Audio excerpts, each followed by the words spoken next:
Di sini saya akan menjelaskan tentang penelitian absensi online. Sebelum saya melanjutkannya, saya ingin memperkenalkan dulu. Nama saya Rinaldi Tama, berasal dari Universitas Budi Dharma. Ingin menjelaskan apa sih absensi online sebelum kita masuk ke hasil penelitiannya. Absensi online itu adalah sebuah sistem pencatatan kehadiran melalui aplikasi atau platform tertentu yang bisa diakses secara online, yang berhubungan langsung dengan database perusahaan secara real time. Itu biasanya bisa digunakan melalui fingerprint, web, barcode, atau swafoto.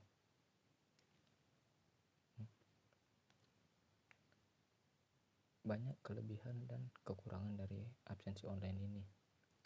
Sebelum kita lanjut, di sini ada beberapa pengertian yang bersangkutan dengan absensi online yang saya tuliskan di makalah saya. Yang pertama itu definisi sistem.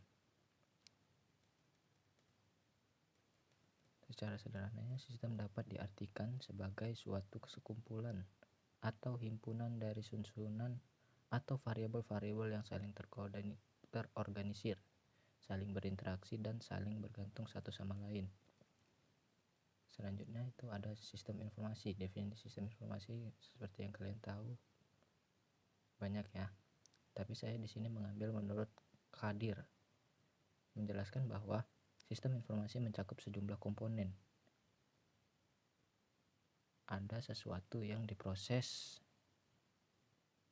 melalui data dan yang dimaksud untuk mencapai suatu sasaran atau tujuan.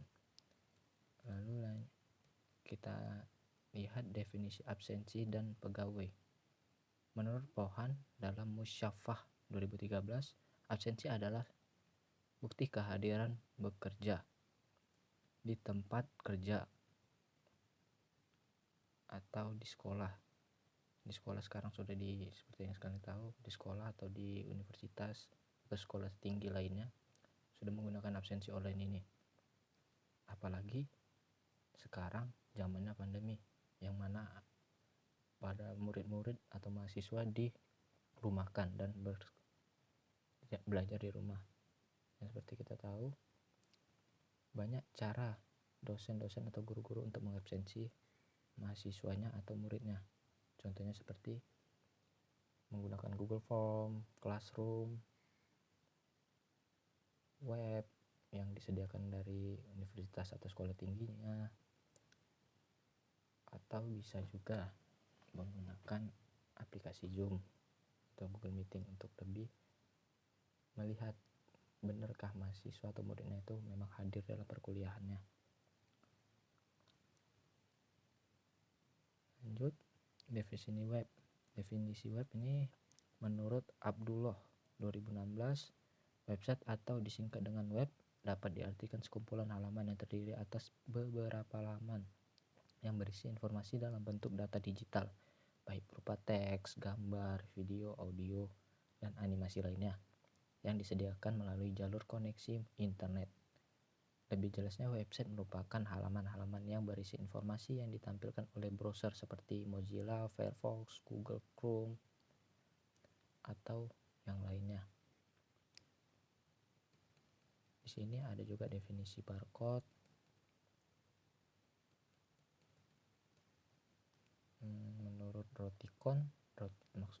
Menurut Rotikan, barcode adalah representasi dari informasi yang terbentuk dari kombinasi tinggi dan rendah pada daerah reflektasi dari permukaan suatu benda yang dapat dibaca oleh mesin, di mana kombinasinya akan dikonversi menjadi 1 dan 0. Secara sederhana, barcode dapat didefinisikan sebagai barisan kode yang terdiri dari kotak hitam atau black bar dan spasi atau white space, di mana ukuran dari kotak hitam dan spasi berbeda, serta dapat dikelompokkan dan mempresentasikan informasi yang terkait ke karakter tertentu dalam sebuah satuan karakter. Itu definisi tentang barcode ya. Selanjutnya definisi informasi. Informasi yang seperti kalian tahu merupakan hasil pengolahan data, di mana data tersebut sudah diproses dan diinterpretasikan menjadi suatu yang bermakna untuk pengambilan keputusan. Oke, lanjut tentang definisi absensi. Menurut Kamus Bahasa Indonesia, absen adalah tidak bekerjanya seorang pegawai pada saat hari kerja karena sakit, izin, alpa, atau cuti. Absensi adalah daftar administrasi ketidakhadiran pegawai, di mana sekarang sudah menjadi luas ya, nggak hanya pegawai, tapi murid, mahasiswa, atau pekerja lainnya menggunakan absensi untuk mencatat ketidakhadiran mereka saat bekerja. Oke, kita lanjut hasil beberapa penelitian tentang absensi online.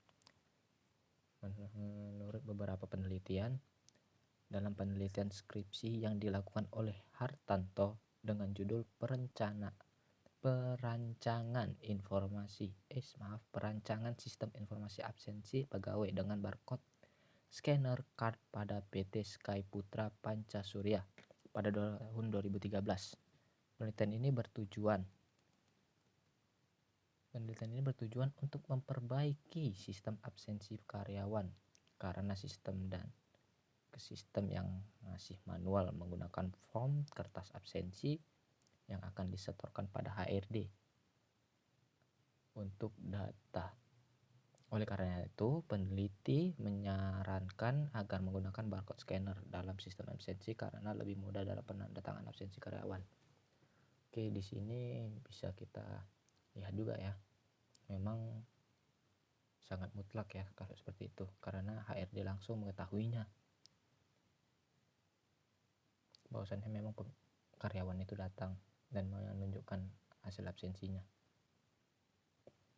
Oke, selanjutnya pada Susila 2013 dalam penelitiannya yang berjudul Sistem Absensi Mahasiswa menggunakan metode QR Code berbasis Android. Ini sama seperti tadi ya, menggunakan QR Code, tapi kita belum tahu ya sistemnya seperti apa. Di sini dituliskan di mana penelitian tersebut merancang sebuah aplikasi untuk mengatasi masalah titip absen. Ini titip absen ini kita garis bawahi, sering nih dilakukan para mahasiswa, yang sering terjadi di kalangan mahasiswa di Universitas Pembangunan Nasional Veteran. Wah, dikasih tahu nih universitas yang mana mahasiswanya sering seperti itu. Ya, sebenarnya sering kali sih dilakukan di beberapa kampus yang mahasiswanya sedikit bandal.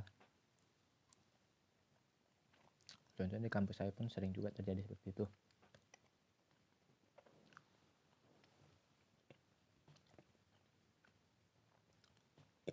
Dimana titip absen ini,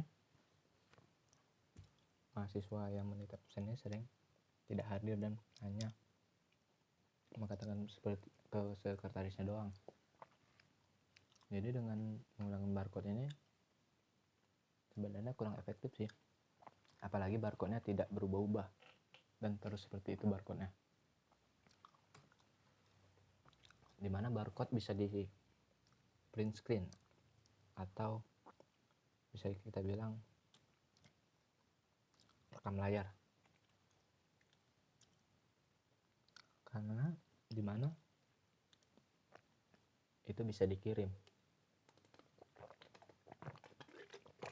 ke temannya dan di-scan-kan kepada alat barcode tadi, scan barcode tadi. Oke, lanjut ke penelitian yang dilakukan oleh Imade Dharma Susila, yaitu bentar ya, ada sedikit gangguan. Tadi penelitian yang telah dilakukan oleh Imade Dharma Susila, yaitu sama-sama menggunakan teknologi QR barcode.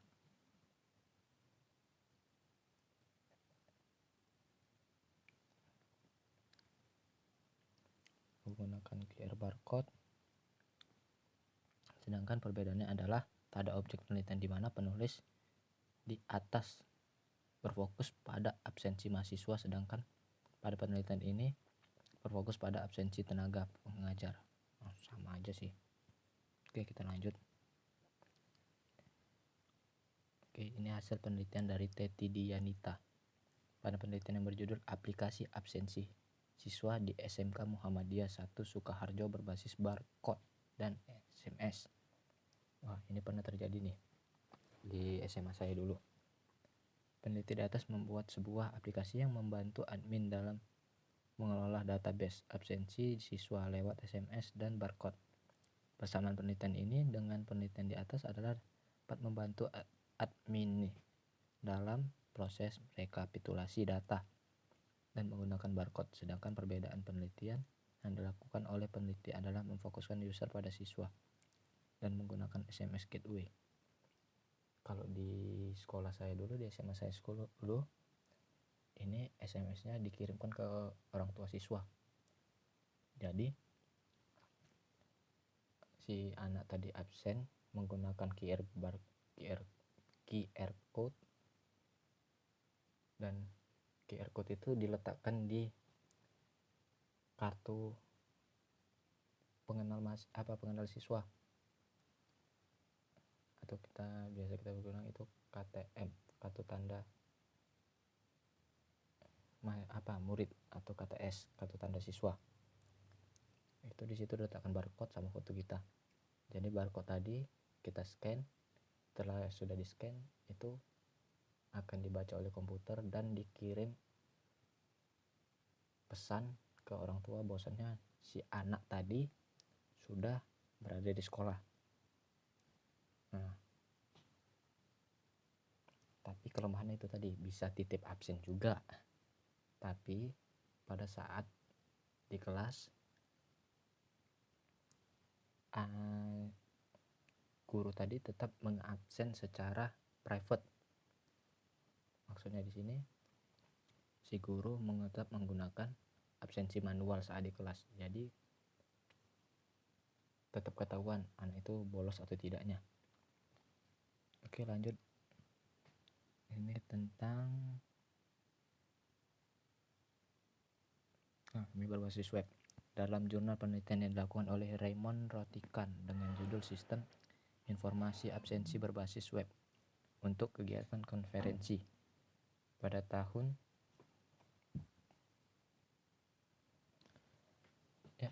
2016, penelitian tentang sistem absensi berbasis web ini menggunakan barcode yang dapat digunakan untuk setiap kegiatan konferensi. Pengembangan sistem absensi menggunakan metode spiral yang kemungkinan pengembangan sistem secara sistematis dan interaktif untuk setiap fiturnya. Hasil dari penelitian ini adalah sebuah sistem absensi yang dapat digunakan untuk mengambil absen di setiap sesi presentasi. Dalam sebuah kegiatan konferensi, sistem juga dapat menampilkan laporan kehadiran untuk setiap sesi presentasi dan juga sesi presentasi yang paling diminati. Bisa juga nih digunakan. Jadi kita tahu kegiatan konferensi apa yang sangat diminati oleh orang banyak. Oke, di sini saya menggunakan metodologi secara kuantitatif, di mana lebih banyak mana yang digunakan secara baik, maksudnya secara banyak yang mana digunakan atau diminati oleh pihak-pihak sekolah. Tapi selama penjelasan tadi saya menyelingi dengan komentar, yaitu dengan sisi buruknya, di mana kelemahan-kelemahannya. Oke, mungkin sampai sini aja presentasi tentang hasil penelitian ini. Saya sudahi dengan wabillahi taufik wal hidayah. Wassalamualaikum warahmatullahi wabarakatuh.